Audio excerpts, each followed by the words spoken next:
Welcome back to the UCTV MLB Preview Show 2024. Today's episode, we'll be reviewing Boston Red Sox.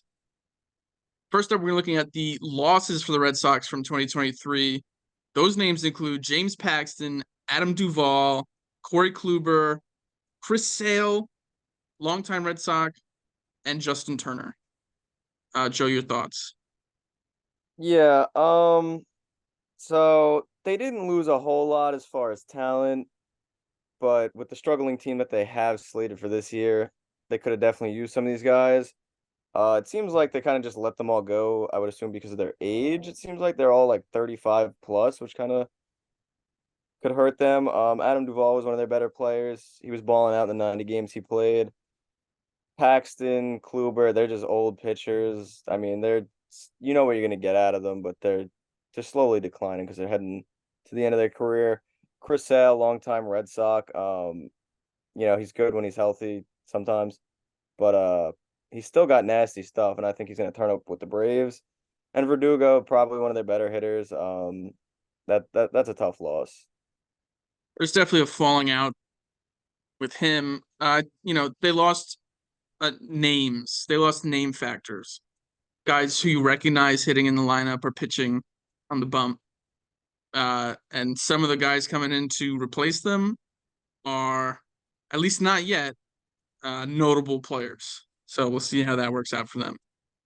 Looking at key additions now, those include Tyler O'Neill, Vaughn Grissom, CJ Crone. The problem with some of their key additions as well, and the timing that we're filming this is pretty funny. So they signed Liam Hendricks and Michael Fulmer, both recovering from Tommy John.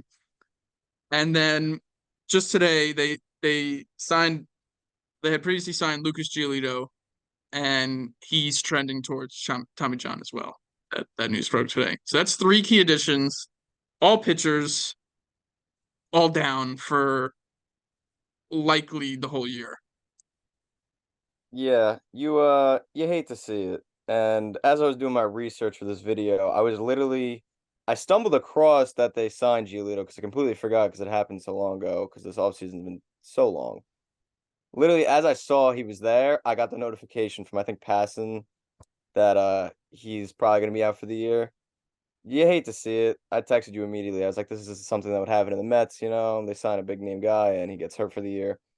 But CJ Crone, he didn't play a whole lot last year. I think he missed about half the year. He's got some pop, and that could go a long way in Fenway, especially with the monster. Tyler O'Neill, not a huge fan of that one. The 1 year that Tyler O'Neill played a full season, he was real good. Yeah, he had pop. Every other year, he was real bad. So it might be a health thing for him. And Vaughn Grissom is an intriguing prospect who, couldn't crack a loaded Braves infield. Yeah, that was tough for him. He's got to figure out how to hit though at a major league Yeah, level. yeah. I mean, he's a defensive god. That's what you're gonna get out of him.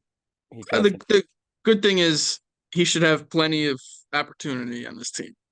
So Yeah, I mean, I'd hope he does at least. There's not a lot of competition, I'd say. I mean, I would say Trevor Story because of his contract, but he's so bad. Devers is probably their only set it and forget it guy, maybe Duran. But this infield and honestly the team as a whole is pretty gross. we'll get into that lineup in 1 second. Now looking at said lineup, Fangraphs has it reading like this: Jarren Duran in center field, Rafael Devers at third, Trevor Story at shortstop, Tristan Cassis at first base, Masataka Yoshida playing at DH, Tyler O'Neill in left, Wilyer Abreu in right, Connor Wong at catcher, and Emmanuel Valdez at second base. The there's some question marks on that lineup. I want to highlight Yoshida really quick, right? He's going to turn 31 this year. He proved absolutely cannot play the outfield last year. Um, and he was really just an above average bat at the plate. It's for a guy that you're paying $18 million a year to, not what you like to see. I mean, he wasn't terrible. He's hit 289, 15 bombs, but yeah, he's old already. Contract wise, he really maybe doesn't match the production that he's getting paid. But this lineup is pretty gross, especially towards the bottom. Uh, they they're kind of just praying out here in Boston. Hopefully they get something going. But Duran, I like. He's a good contact guy. Not gonna hit a whole lot of homers. He didn't even play the full season, so I like to see a little bit more out of him. Devers, like I said before, set it, forget it. Rafi Devers gonna hit like 280, 30 bombs. But his problem may be this lineup is so bad around him, he may not see a whole lot of pitches to hit. Trevor Story, pretty gross so far in his Boston tenure. Didn't play a whole lot last year either. Tristan Casas more of a pop guy. If you get his average up a little bit more, we may be talking all-star for him. But yeah, I mean, there's some pretty gross numbers I'm staring at right now. So, and it's been a talk in the offseason, even internally. Um, what's the plan? What is the Red Sox plan for this year and maybe, years to come? I think the best thing to do, get young guys like Cassis, maybe Vaughn Grissom at some point, some reps, see what they can do at the major league level, and pray that your veterans you're paying big money to, like Story and Yoshida, can just pull their own weight. Right? Uh, this team is not built to compete. They'll win some surprising games probably.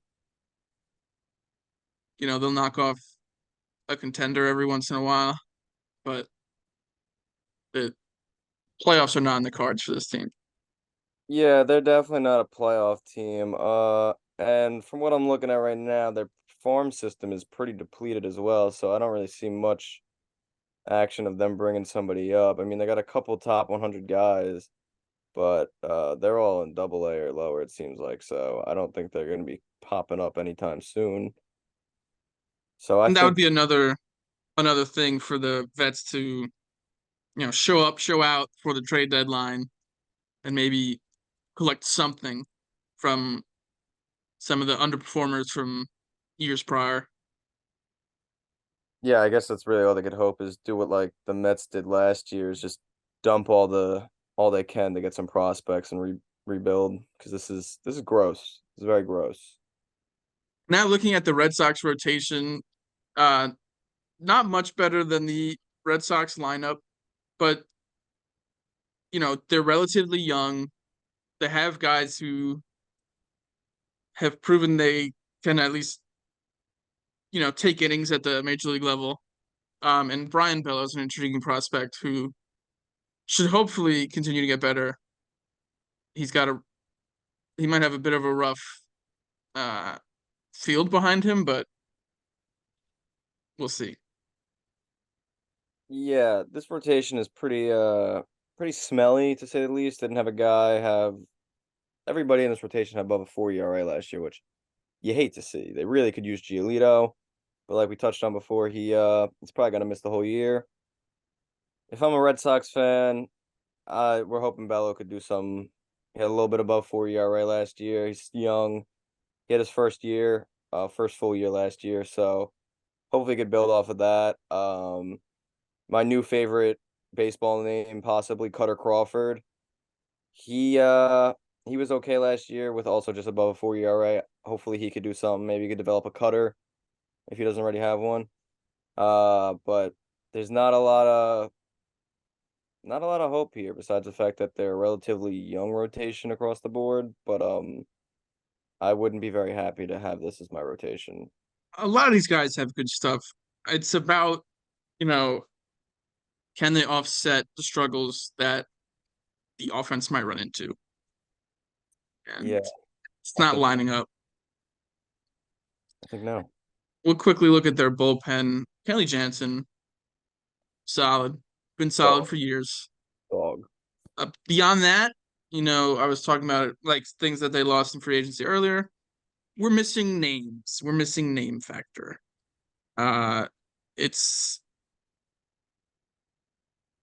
it, it's a bullpen.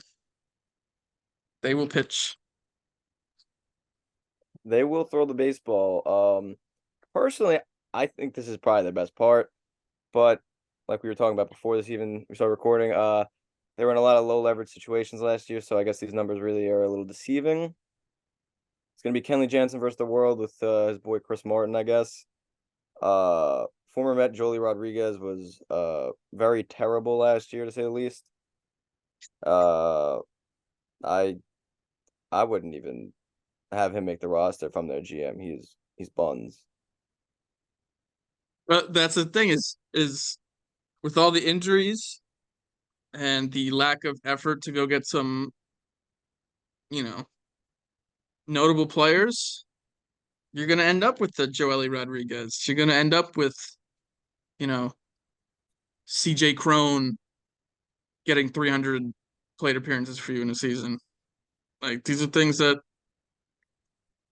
happen when you don't try. Yeah, this is not an ideal situation for anyone, and I feel like this is more on the owners coming down on the GM, but we'll see. They could maybe get fourth place in the division if they try. That might be their ceiling. I think it is their ceiling. That maybe we're completely wrong. Hopefully for Red Sox fans we are wrong. I want to be wrong for them. Because I feel for these people. That'll do it for this episode of the MLB Preview Show. Tune in next week when we talk about the Yankees 2024 season.